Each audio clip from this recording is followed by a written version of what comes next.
5, 4, 3, 2, 1. Brian Griffin. We're gonna be in the cave. Dude, I don't want to keep using Leprechaun. I love it. Oh, please don't fizzle. Please don't fizzle. Yes. Hopefully that should kill. Alright, welcome back to some more Wizard101, some more Brian Griffin. Let's get into it. Last we left off, we just got into the Tomb of Storms. Yeah, so we're going to do Tomb of Storms stuff. I don't know how long, but we'll see. Defeat King Uru, or Uro, whatever. Where is he? Complete other side. Well, luckily, there's a teleporter near me to the sarcophagus. Hello. You have not come to bask in my glory. Why would I bask in your bitch-ass glory? Does she pee? Huh? You really don't have anything more powerful than the Golem? Well, I don't know what level he's at. I mean, I can always check. Oh, he's one of those people that puts the face... I hate the face paint stuff. Or just like, I love my school so much, I'm gonna put it on my face. It's just like, what? No. Good. 435, we'll take that. Don't want that fizzing too much. Seraph!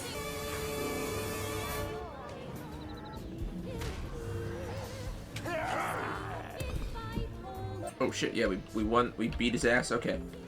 Got it. Oh, is that parchment? Gimme. Yes! You know what we're gonna do? We're gonna set a teleporter, like a teleport marker, to this ghost guy, because I imagine we'll have to talk to him a lot. Also about to level up, which is pretty good, but we're gonna mark location, and then we're gonna talk to him. But we're gonna lock our level, just because I want to save the energy for my pets. Because probably after the episode, we're going to do some pet training and some other shit. Or fishing, who knows. But hey, once we get to level 30, that's big.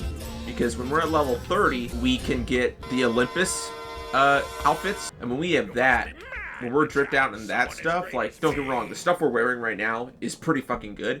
But if we can have the entire Olympic set, that would be pretty pimp. Yeah, fuck it, Leaf Storm. I don't know if you've ever seen Cats, and I'm talking about the actual, like, stage show Cats. But more specifically, I'm talking about the recording of the stage show from in the 90s. Basically, I have a huge crush on Rumpelteazer, one of the mischievous twin cats. I know, crazy person, but I do.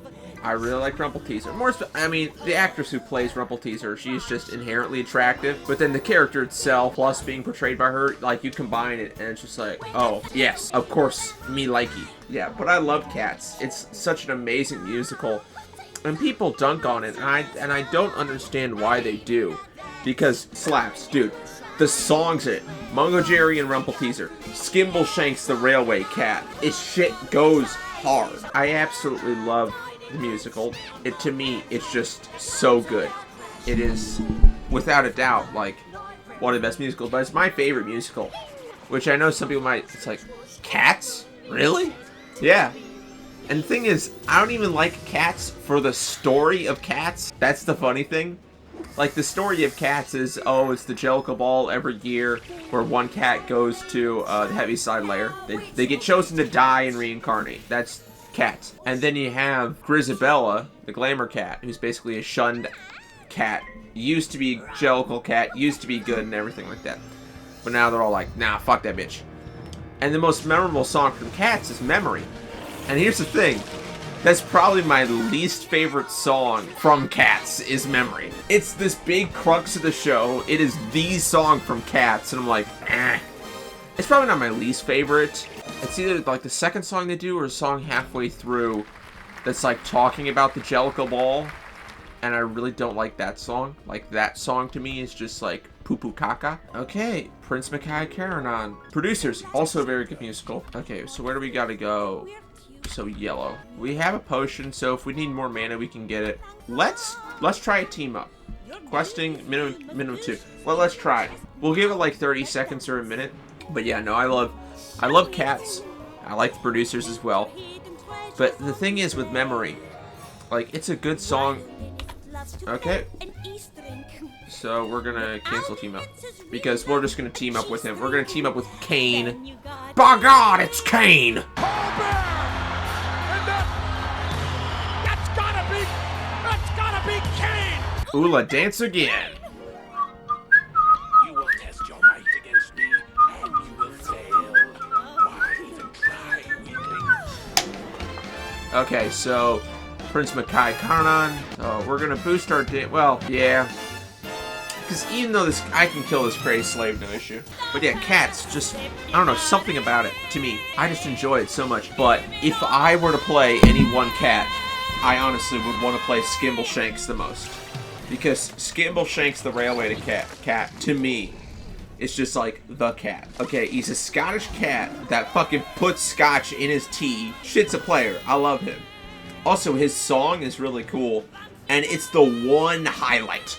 The one highlight from the 2019 movie. Only, like, shining light of a song in that film is Skimbleshanks the Railway Cat, because they do this cool tap dance thing where they go from the wood to the metal, and it's because it's not like a big name actor, at least not to my knowledge, performing Skimbleshanks. It's a bunch of dancers, and they're finally like, oh, we could have a say in a song.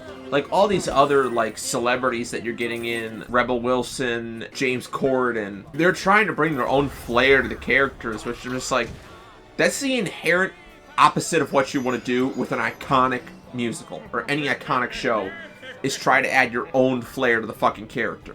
Play the character, that's it. A musical, more importantly. A musical with dance numbers. And when you don't know one of the most important things when it comes to dance, fucking timing. And the last thing you want to do is be doing crazy runs and other shit that throw off the dancers, that throw off the timing, and that completely ruins the aspect of the song, right? And also, the casting is weird because if you go back to what? Rebel Wilson and James Corden. The two cats that are playing, so Jelly Loram and Bustopher Jones. Those two cats are very respected cats. Like, Bustopher Jones is all nice and well-taught, well-kempt. He's effectively in a tuxedo. He has white spats, okay? He's a sophisticated fucking cat. And then you have James Corden bumbling around as this fat-ass Bustopher Jones. And I'm like, you're ruining the character. You are ruining the character of Bustopher Jones by playing James Corden. Stop it. You have Rebel Wilson playing Jelly Loram. Jelly Loram, who, like, I always picture as being, like, 50 or 60, because just the way she's performed and portrayed, she very much seems like a mature, older cat that can kind of control the kittens. She has her own, like, Beatles tattoo and all this other shit. Like, she's teaching cockroaches to fucking tap dance. Like, she has authority. And yet she's played by Rebel Wilson trying to play her all, like, weirdly sexual, which, stop. And I'm fine with Rebel Wilson. Like, I have nothing really against her. But she doesn't fit the character, and what she's trying to do to the character does not equate correctly to Jelly Loram. No, sorry, not Jelly Loram. Jenny Anydots. Oh my god, I'm so sorry. The fact that I completely messed this up. Jelly Loram is part of the trio that sings about Jenny Anydots. You know? But when the day that the holiday begun, right? That's Jelly Loram, Bombalurina, and Demeter. That's the three that are singing that trio. I'm so sorry I got that messed up. But Jenny Anydots, right? Rebel Wilson playing Jenny Anydots. She does not fit the fucking character. At least the way she's portraying it doesn't work, in my opinion. It's also out of time. If you watch that song in Cats 2019, when the cockroaches are tapping, it is out of time with the rest of the song. It is so distracting. You are making a musical. The one thing you have to get right the most is the music.